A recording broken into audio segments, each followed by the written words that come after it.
Dear student, welcome back to my YouTube channel learning zone. Exercise 9.2 को आज start करेंगे। तो एक्सरसाइज 9.2 में जो कॉन्सेप्ट आप सीखने जा रहे हैं उसकी एक डिटेल वीडियो मैंने आपके साथ शेयर की है। तो मैं आपको सजेस्ट करूंगा तो बेसिक जो कॉन्सेप्ट हैं वो सारे सीखें।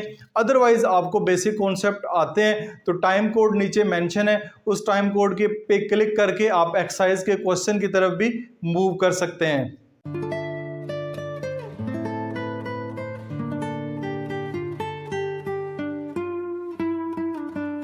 एक्सरसाइज के क्वेश्चन को सॉल्व करने से पहले अगेन मैं आपको सजेस्ट करूंगा कि जो बेसिक कॉन्सेप्ट है जो इस एक्सरसाइज में डिस्कस करने जा रहे हैं उसको लाजमी सीखें।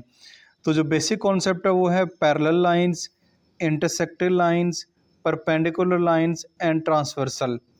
ठीक है, बारी बारी इनको डिस्कस करते हैं जल्दी से। पैरेलल लाइंस क्या होती हैं? The railway track and zebra crossing never intersect each other at any point. यानी ये रेलवे लाइंस आपको नज़र आ रही हैं, ठीक है, ये मूव ऑन कर रही हैं, जितना मर्जी आगे चले जाएं ये आपस में इंटरसेक्ट नहीं करेंगी। ये जेब्रा क्रॉसिंग लाइंस हैं, ये भी आपको नज़र आ रही हैं, ये भी कभी आपस में मूव नहीं करेंगी। सॉरी, मूव से मुराद है कभी आपस में इंटरसेक्ट जो है वो नहीं करेंगी। अब कॉन्सेप्ट क्या है? टू और मोर लाइंस, दो या दो से ज़्यादा lines which extend in same direction, same direction में इनको एक्सटेंड किया जाए। ये एरो बता रहे हैं कि इस साइड पे इनको एक्सटेंड किया जाए, ये इस साइड पे एक्सटेंड की जाए, ये इस साइड पे एक्सटेंड की जाए। And remain the same distance, तो जो इनके दरमियान जो डिस्टेंस ये है, ये जो डिस्टेंस है इनके दरमियान, ये डिस्टेंस है, remain the same apart are called parallel lines. ऐसी लाइंस जो एक ही डायरेक्शन में उनको मूव किया जाए, ठीक है, उनके दरमियान जो डिस्टेंस है वो हमेशा सेम रहे, तो वो वाली लाइंस आपस में पैरेलल लाइंस कहलाती हैं। वो कभी भी आपस में इंटरसेक्ट नहीं करेंगी। ये दो स्ट्रेट लाइन जो हैं, दो या दो से ज़्यादा स्ट्रेट लाइन जो हैं वो आपस में पैरेलल लाइंस कहलाती हैं। ये था पैरेलल लाइंस का कॉन्सेप्ट। ये आपको दो पैरेलल लाइंस दिखाई गई हैं, ये दो से ज़्यादा, तीन, चार, जितनी मर्जी कर लें। और पैरेलल लाइंस अकेली एक लाइन जो है वो पैरेलल लाइन नहीं कहलाएगी, दो लाइंस का होना ज़रूरी है, दो लाइंस आपस में पैरेलल लाइन कहलाएंगी। द सिंबल, ये वाली जो सिंबल आपको नज़र आ रही है ये पैरेलल लाइंस की सिंबल है, use to represent the parallel lines. Parallel lines को रिप्रेजेंट करने के लिए ये वाली जो सिंबल है ये इस्तेमाल की जाती है। नेक्स्ट हमारा टॉपिक है intersecting lines, non parallel lines. ऐसी लाइन जो नॉन पैरेलल लाइन हो, जो पैरेलल ना हो और यहाँ इंटरसेक्टिंग लाइन हो। The legs of the table and hands of scissors are crossing each other. ये आपको हैंड्स नज़र आ रहा है कैंची का, ये आपस में क्रॉस कर रहा है। ये टेबल की जो लेग्स हैं वो आपस में क्रॉस कर रही हैं। Two lines that are intersecting each other, दो लाइंस जो आपस में इंटरसेक्ट कर रही हों, ये दो लाइंस आपको नज़र आ रही हैं आपस में इंटरसेक्ट कर रही हैं एक पॉइंट के ऊपर। At a single point are called intersecting line. The point where these lines intersect is called point of intersection. यानी ये वाला जो पॉइंट है ये पॉइंट ऑफ इंटरसेक्शन कहलाएगा। ये दो से ज़्यादा जो लाइंस हैं आपस में इंटरसेक्ट कर रही हैं, दो से ज़्यादा लाइंस हैं, ये इनका पॉइंट ऑफ इंटरसेक्शन कहलाएगा।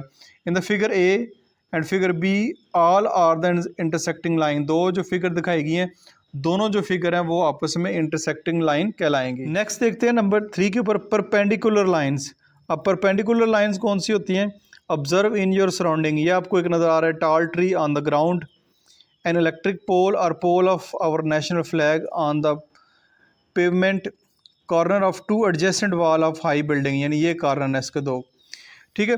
To or more lines that meet और intersect each other at right angle, 90 degree के ऊपर आपस में मीट अप करें, और कॉल्ड परपेंडिकुलर लाइंस। यानी ये दो लाइंस आपको नज़र आ रही हैं, एक लाइन इस तरह, एक लाइन इस तरह। जो इनका मीटिंग पॉइंट है, जो इनका क्रॉसिंग पॉइंट है, इंटरसेक्टिंग पॉइंट है, वो 90 डिग्री के ऊपर है, ठीक है। जब वो 90 डिग्री के ऊपर होगा तो वो परपेंडिकुलर लाइंस कहलाएंगी। ये भी परपेंडिकुलर लाइंस है। इनको अगर बुक को थोड़ा सा मूव करके देखें तो ये भी आपस में जो 90 के एंगल के ऊपर मीट कर रही हैं, तो ये भी आपकी परपेंडिकुलर लाइंस कहलाएंगी, ठीक है। ये दोनों परपेंडिकुलर लाइंस है। ये जो एंगल का साइन नज़र आ रहा है ये 90 डिग्री का एंगल है। ये जो स्क्वायर शेप बनी हुई है ये 90 डिग्री के एंगल को रिप्रेजेंट करती है।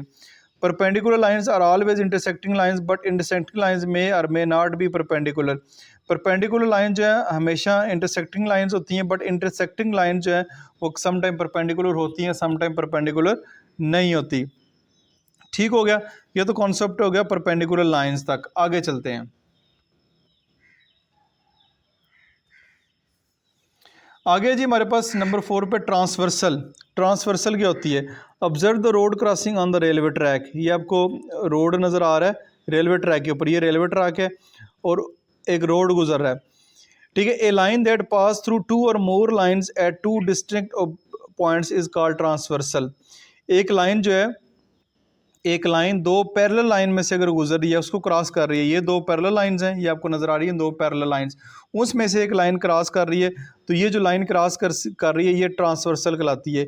ए लाइन पी क्यू, ये लाइन है P Q passing through the pair of parallel lines, दो पैरेलल लाइंस हैं ए बी और सी डी को पास कर रही हैं, and C D the lines P Q is a transversal. ये लाइन जो पी क्यू है वो आपकी ट्रांसवर्सल कहलाएगी, ये वाली जो लाइन ये है ट्रांसवर्सल है। तो जब ट्रांसवर्सल गुजरेगी तो उस शेप में आपके कुछ एंगल बनेंगे, ठीक है। ये आपको एंगल जो है वो नज़र आ रहे हैं, ये एंगल है A B C D E F G H, 8 angle हैं ये टोटल।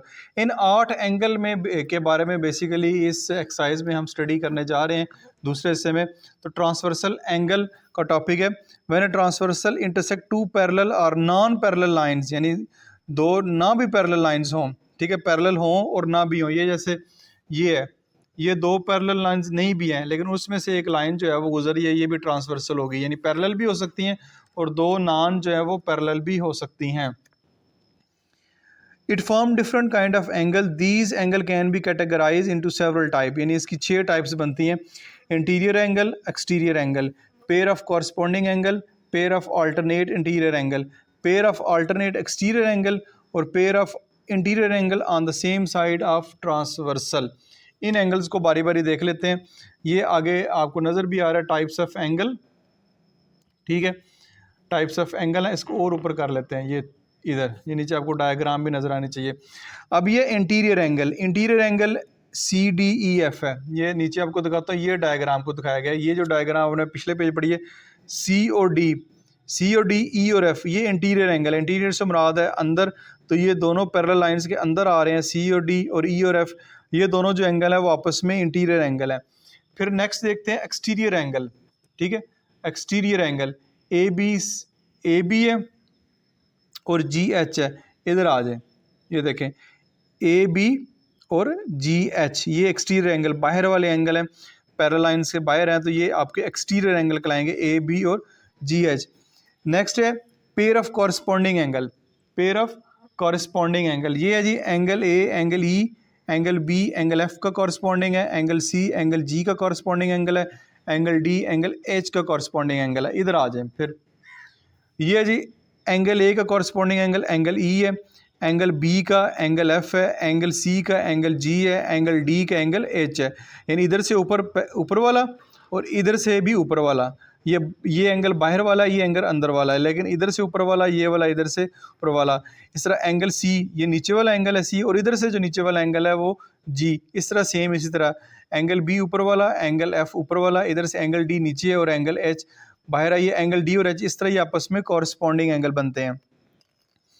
नेक्स्ट देखें pair of alternate interior angle. अब इंटीरियर एंगल की बात हो रही है जो अंदर वाले एंगल है, लेकिन अल्टरनेट एंगल सी और एफ, एंगल एफ देखें, ये 1 2 3 4, ये 4 एंगल जो है वो इंटीरियर एंगल है, लेकिन एंगल सी के अल्टरनेट एंगल एफ है, तो ये अल्टरनेट इंटीरियर एंगल कहलाएंगे, एंगल ई और एंगल एफ। इसी तरह एंगल डी और एंगल ई, ये आपस में अल्टरनेट जो है वो इंटीरियर एंगल कहलाएंगे। नेक्स्ट देखते हैं pair of alternate exterior angle. अब पेयर ऑफ अल्टरनेट भी हों और एक्सटीरियर भी हों, एंगल ए और एंगल एच, ये देखें एक्सटीरियर एंगल जो है ए और बी हैं, जी और एच है, ए और एच जो है ये अल्टरनेट एक्सटीरियर एंगल कहलाएंगे। इस तरह एंगल बी और एंगल जी जो है ये भी अल्टरनेट एक्सटीरियर एंगल जो है वो कहलाएंगे। फिर देखते हैं लास्ट पे pair of interior angle on the same side of transversal, यानी pair of interior angle same side transversal के, एंगल सी और एंगल ई, एंगल डी और एंगल एफ, ये एंगल सी और एंगल ई, ठीक है, एंगल डी और angle F same side of transversal जो है ये एंगल है। ये 6 किस्म के एंगल जो है वो आपने स्टडी किए हैं, इनकी प्रॉपर्टीज़ हैं, ये एंगल आपस में इनका क्या ताल्लुक है वो भी पढ़ते हैं। अच्छा जी, from the above discussion we conclude that the angle associated with the transversal will have the following property, यानी ट्रांसवर्सल के साथ जो एंगल हमने स्टडी किए उनकी ये वाली प्रॉपर्टीज़ हैं। The corresponding angle are equal in measurement, यानी दो एंगल जब आपस में कॉरस्पॉन्डिंग कहा जाएगा वो कॉरस्पॉन्डिंग होंगे तो उनकी मेजरमेंट भी आपस में बराबर होगी। तो alternate angle are equal in measurement, यानी जो अल्टरनेट एंगल होते हैं चाहे वो एक्सटीरियर हैं चाहे वो इंटीरियर हैं वो आपस में इक्वल होंगे। The interior angles are supplementary, दो कोई से भी इंटीरियर एंगल जो होते हैं वो आपस में सप्लीमेंट्री होंगे। सप्लीमेंट्री से मुराद है वो 180 डिग्री के होंगे, ठीक है। The interior angle are supplementary, 180 degree के होंगे। नेक्स्ट है the converse statement for the above properties are also true, यानी if the corresponding angle are equal, यानी कॉरस्पॉन्डिंग एंगल आपस में इक्वल है, then the two lines are parallel, तो lines भी उनकी पैरेलल होंगी। If alternate angle are equals, अगर अल्टरनेट एंगल इक्वल हैं जो दो लाइंस हैं वो भी आपस में पैरेलल होंगी। इस तरह if the interior angles are supplementary, अगर इंटीरियर एंगल सप्लीमेंट्री हैं देन भी जो दो लाइंस वो भी आपस में पैरेलल होंगी, ठीक है। पैरेलल का जिक्र आप देख चुके हैं पहले, ये स्टेटमेंट आपको समझना ज़रूरी है। इन्हीं के बिहाफ पे हम नेक्स्ट क्वेश्चन को सॉल्व करेंगे। नेक्स्ट हमारे पास लास्ट जो टॉपिक है vertically opposite angle. When two lines intersect at a point, then the opposite angle are formed at the point of intersection।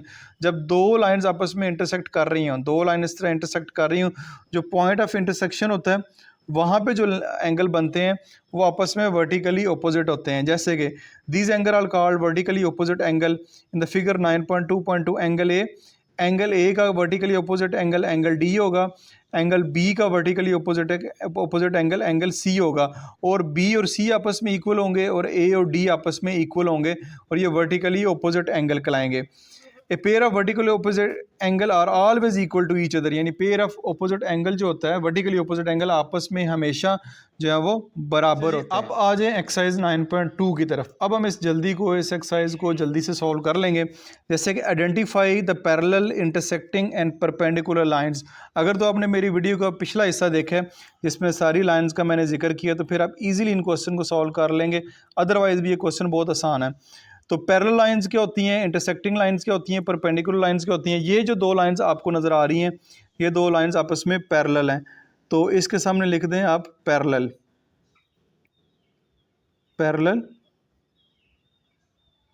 Lines part 1। Part 2 है ये दो लाइंस आपस में इंटरसेक्ट कर रही हैं, ठीक है, तो ये आपस में इंटरसेक्टिंग लाइंस जो है वो कहलाएंगी, ठीक है। इसका यहाँ पे लिख लेते हैं इंटरसेक्टिंग लाइंस, ठीक है।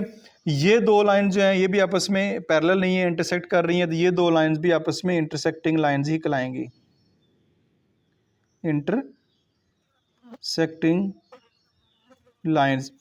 उसके बाद नंबर 4 पे देखते हैं। नंबर 4 पे ये दो लाइंस आपस में पैरेलल हैं, ठीक है, ये दो लाइंस आपस में पैरेलल हैं तो ये भी कहलाएंगी पैरेलल लाइंस,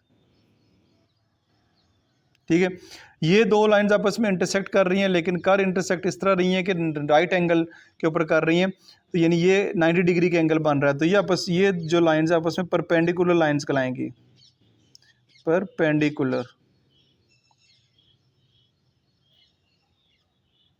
ठीक हो गया, ये परपेंडिकुलर लाइंस है। अब इस तरह ये दो लाइंस आपको नज़र आ रही हैं, ये ना तो पैरेलल है, ठीक है, ना ही पैरेलल है, ना ही इंटरसेक्टिंग लाइन है क्योंकि दोनों आपस में इंटरसेक्ट इस वक्त नहीं कर रही, एंड परपेंडिकुलर लाइंस भी नहीं है। लेकिन क्योंकि इन तीन ऑप्शन में से एक ऑप्शन हमने सेलेक्ट करना है, तो ये लाइन जो है वो आपस में परपेंडिकुलर तो नहीं है, 90 डिग्री के ऊपर नहीं कर रही और पैरेलल भी नहीं है, लेकिन इन लाइंस को आपस में मूव किया जाए, ठीक है, इसको आगे की तरफ मूव किया जाए स्ट्रेट, तो ये आपस में इंटरसेक्ट कर रही हैं, तो इस लाइंस को भी हम इंटरसेक्टिंग लाइन ही कहेंगे, इंटरसेक्टिंग लाइंस ही कहेंगे क्योंकि ये भी आपस में बाद में इंटरसेक्ट ही कर रही हैं। तो ये इस तरह क्वेश्चन नंबर 1 आपका मुकम्मल हो गया। क्वेश्चन नंबर 2 को देखते हैं। क्वेश्चन नंबर 2 है find the unknown angles of the following intersecting line. ये दो लाइंस आपस में इंटरसेक्ट कर रही हैं, इनके जो एंगल है आपने फाइंड करने हैं, angle A, angle B, angle C, और एक एंगल आपको 30 डिग्री दिया हुआ है।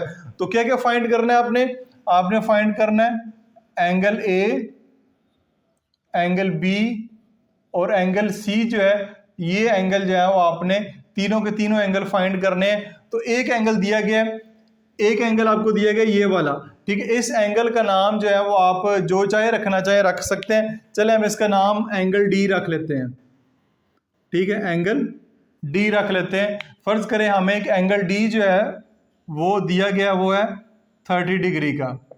ठीक है, अब आपने वर्टिकली ऑपोजिट एंगल के बारे में मैंने आपके साथ पहले बताया कि जब दो इंटरसेक्टिंग लाइन आपस में इंटरसेक्ट कर रही हो एक पॉइंट के ऊपर, यानी ये एक पॉइंट है यहाँ पे, ये दो लाइंस आपस में इंटरसेक्ट कर रही हैं, तो जो एंगल बनते हैं वो वर्टिकली अपोजिट एंगल होते हैं। एंगल ए एंगल डी का वर्टिकली ऑपोजिट है, और एंगल बी एंगल सी का वर्टिकली ऑपोजिट एंगल है। तो यहाँ पे लिखेंगे angle A is equal to angle B. Angle A angle B के वर्टिकली ऑपोजिट है, और एंगल बी और एंगल सी आपस में वर्टिकली ऑपोजिट है। Angle B sorry angle A और बी, एंगल ए और डी, सॉरी यहाँ पे डी लिखना है, डी एंगल बी और एंगल सी ये आपस में वर्टिकली ऑपोजिट एंगल है। तो यहाँ पे लिख लेते हैं वर्टिकली ऑपोजिट एंगल। ठीक हो गया, ये भी वर्टिकली ऑपोजिट है, इसके नीचे भी ये मैं लाइन लिख देता हूं, ये दोनों एंगल वर्टिकली ऑपोजिट हैं। तो एंगल डी और एंगल ए आपस में बराबर हैं, तो फिर एंगल ए और एंगल डी बराबर हैं। तो एंगल डी अगर 30 डिग्री का है तो एंगल ए भी जो है वो भी 30 डिग्री का होगा। एंगल ए हमने फाइंड कर लिया, ठीक है, ये एंगल फाइंड कर लिया, ये भी 30 डिग्री का। अब रह गया बी और सी। बी और सी में से कोई भी एक एंगल पता चल जाए, दूसरा एंगल पता चल जाएगा। एंगल ए और एंगल बी ये दोनों एंगल जो है वो सप्लीमेंट्री एंगल है, यानी एक लाइन के ऊपर जो दो एंगल बनते हैं ये आपस में 180 डिग्री के होते हैं। तो यहाँ पे अब लिखेंगे angle A plus angle B is equal to 180 degree, यानी कि ये दो एंगल कर लें, ये दो कर लें, चाहे ये दो कर लें, चाहे ये दो कर लें, एक लाइन के ऊपर कोई से भी दो एंगल होते हैं वो 180 डिग्री के होते हैं। ये दो कर लें, ये दो कर लें, ये दो कर लें, ये दो कर लें, आपकी मर्जी है। मैंने एंगल ए और एंगल बी को इज इक्वल टू 180 डिग्री कर दिया, क्यों? ये सप्लीमेंट्री एंगल है, इसको कहेंगे सप्लीमेंट्री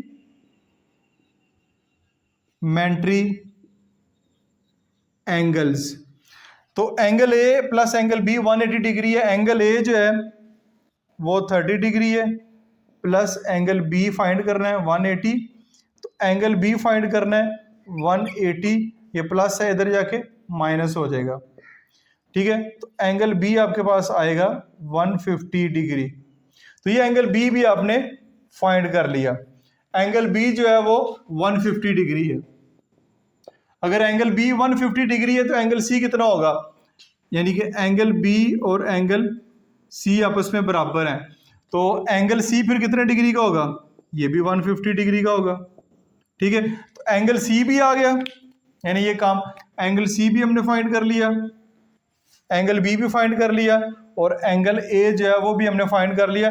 लेकिन फाइंड करने का एक तरीका कार है, इस तरीके के साथ फॉलो करेंगे आप, क्वेश्चन सॉल्व करेंगे तो आपको पूरे नंबर मिलेंगे। पार्ट नंबर 2 की तरफ चलते हैं। अगेन दो इंटरसेक्टिंग लाइन है और इनके जो आपस में एंगल है, एक एंगल दिया गया 120 डिग्री का पी क्यू आर, बाकी तीन एंगल जो है वो आप फाइंड करेंगे। तो पी क्यू आर, इस एंगल का नाम जो है वो आप चलें एम रख लेते हैं, ठीक है, एम रख लें। अब आपने फाइंड करना है एंगल एम दिया गया आपको 120 डिग्री का, एंगल पी, एंगल आर और एंगल क्यू जो है वो आपने फाइंड करना है, ये एंगल का साइन होता है, ठीक है। आप जानते हैं कि angle M is equal to angle R होगा, ठीक है, और angle P is equal to angle Q होगा। क्यों? ये आपस में वर्टिकली ऑपोजिट एंगल है। क्या एंगल है? वर्टिकली ऑपोजिट एंगल है। तो वर्टिकली ऑपोजिट एंगल आपस में बराबर होते हैं, ये भी वर्टिकली ऑपोजिट एंगल है, ये वाले भी। तो एंगल एम अगर 120 डिग्री का है तो एंगल आर कितना होगा, ये भी 120 डिग्री का होगा, ये भी 120 डिग्री का ही होगा। अगर पी और क्यू को फाइंड करना है तो एक लाइन के ऊपर दो एंगल जो है वो सप्लीमेंट्री होते हैं, यानी 180 डिग्री के होते हैं, चाहे ये दो कर लें, चाहे ये दो कर लें, चाहे ये दो कर लें, चाहे ये दो कर लें, आपकी मर्जी है। तो आप लिखेंगे angle M plus angle Q is equal to 180 degree. क्यों? ये सप्लीमेंट्री एंगल है। इनको आप स्ट्रेट एंगल भी कह सकते हैं, स्ट्रेट एंगल भी 180 डिग्री का होता है। ठीक है, तो एंगल एम फाइंड करना है, एंगल क्यू, एंगल एम जो है वो 120 डिग्री का दिया हुआ है। एंगल क्यू फाइंड करना है, ये उधर जाके क्या हो जाएगा, माइनस 180 माइनस 120, ये आ जाएगा 60 डिग्री। एंगल क्यू 60 डिग्री का आ गया। अब आप जानते हैं angle Q is equal to angle P, तो एंगल क्यू अगर 60 डिग्री का है तो एंगल पी भी 60 डिग्री का होगा, ये डिग्री का साइन है। तो एंगल पी भी हमने फाइंड कर लिया, एंगल पी, एंगल क्यू और एंगल आर, ये तीनों एंगल जो है वो हमने फाइंड कर लिए हैं। तो आपका क्वेश्चन नंबर 2 यहाँ पे मुकम्मल हो गया। क्वेश्चन नंबर 3 के ऊपर आ जाएं। क्वेश्चन नंबर 3 है observe the diagram and right all, जितने भी इस डायग्राम में कॉरस्पॉन्डिंग एंगल है वो भी लिखने हैं, पेयर ऑफ अल्टरनेट एंगल है वो भी लिखने हैं, एक्सटीरियर एंगल है वो भी लिखने हैं। 2 पैरेलल लाइंस हैं और T1 T2 2 ट्रांसवर्सल हैं। एक ट्रांसवर्सल हो तो 8 एंगल बनते हैं, 2 ट्रांसवर्सल होगी तो 16 एंगल बनेंगे। तो सबसे पहले pair of corresponding angle, pair of corresponding angle T1 में एंगल F एंगल D की है, यहाँ पे लिख लें angle F and angle D। इस तरह एंगल H और angle B, angle H and angle B। इस तरह एंगल G और angle A, angle G and angle A। इस तरह एंगल E और angle C, angle E and angle C, ये होगी एक ट्रांसवर्सल। अब दूसरी ट्रांसवर्सल है एंगल J एंगल M, इधर से J इधर से M, angle J and angle M। फिर एंगल L और angle O, angle L and angle O। फिर इस तरह स्टोरी, ये वाला एंगल I है, ये J है, ये I होगा, ठीक है, ये I। फिर एंगल J और angle N, angle J and angle N। फिर एंगल K और angle P, angle K and angle P, ये आपस में कॉरस्पॉन्डिंग एंगल है। ये देखिए एंड के दरमियान वाले ये आपस में 2 कॉरस्पॉन्डिंग है, ये 2 कॉरस्पॉन्डिंग है, ये 2 कॉरस्पॉन्डिंग है, ये 2 कॉरस्पॉन्डिंग है, दरमियान में कॉमा लगा के मैंने इनको सेपरेट किया हुआ है। नेक्स्ट है pair of alternate angle, pair of alternate angle, angle H के अपोजिट एंगल अंदर ही एंगल A है, ठीक है, एंगल H और एंगल A, एंगल D और एंगल E, ठीक है, अंदर है, अल्टरनेट भी होंगे, यानी एक इस साइड पे दूसरा दूसरी साइड पे होगा। तो angle H and angle A, pair of alternate interior angle basically लिखना चाहिए था कि इंटीरियर एंगल यानी अंदर वाले, एक्सटीरियर हो जाते हैं बाहर वाले, क्योंकि एक्सटीरियर का उसने अलग से बताया हुआ है, तो इंटीरियर जो है ये इंटीरियर एंगल का जिक्र कर रहा हूं मैं। Angle E and angle D, angle E और एंगल D ये अल्टरनेट इंटीरियर एंगल है। इस तरह इधर आए एंगल L और angle N, angle L and angle N, angle K और angle M, angle K and angle M, angle K and angle M, ठीक है, ये आपस में अल्टरनेट इंटीरियर एंगल हो गए। अब आते हैं एक्सटीरियर एंगल की तरफ। एक्सटीरियर एंगल होते हैं बाहर वाले angle, angle F angle F, angle B, angle C, angle O, angle P, angle I, angle J, ये सारे बाहर हैं। तो ये आएगा angle F, angle G, angle I, angle J, ठीक है, angle B, angle C, angle O, angle P। 1 2 3 4 5 6 7 8, ये वाले जो 8 एंगल हैं ये आपके एक्सटीरियर एंगल कहलाएंगे, ये आपके एक्सटीरियर एंगल कहलाएंगे। तो ये आपका क्वेश्चन नंबर 3 भी यहाँ पे मुकम्मल हो गया। तो आज की वीडियो में आपने जो पहले 3 क्वेश्चन है वो सीख लिए हैं। उम्मीद है कि ये वाले क्वेश्चन आपको अच्छे तरीके से समझ आए होंगे। फिर भी किसी किस्म का क्वेश्चन हो तो कमेंट्स में पोस्ट करें, मैं उसको जल्द अज जल्द रिप्लाई करने की कोशिश करूंगा। अपना बहुत सारा ख्याल रखिएगा। This is Masood Mubashar signing.